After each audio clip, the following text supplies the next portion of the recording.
На љубавите природни предели во Охридско-Преспанскиот регион и во Струшко, кои се и најпосетувани од туристите, се затрупани во ѓубре, предупредуваат екологистите, според кои состојбата е алармантна. Што не сме видели од цели депонии до пред неколку месеци покрај Сатевски имаше крава цевиса нафрлено тука.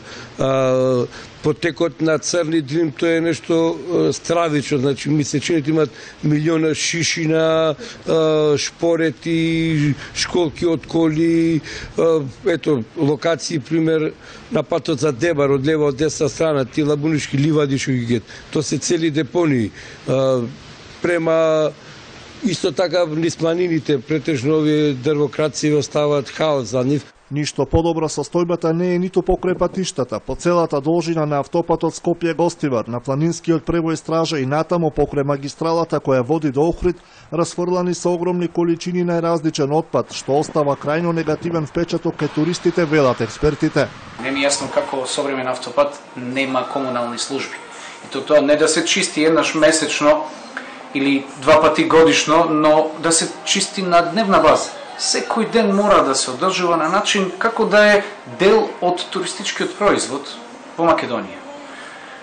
Странските туристи ќе ви простат незнаење, ќе ви простат можеби сиромаштија, ама елементарна некултура никош не ви простат. Дека се работи за недостаток на елементарна култура сведочат младите активисти од неформалната еколошка организација Чист Охрид, кои секој викенд организираат акции за чистење на јавните површини од отпад. Најголем проблем се станарите, кои имаат континери на 20 метри од зградата, тие сепак, да речам, можам слободно од пенџере го фрлят ѓубрето долу.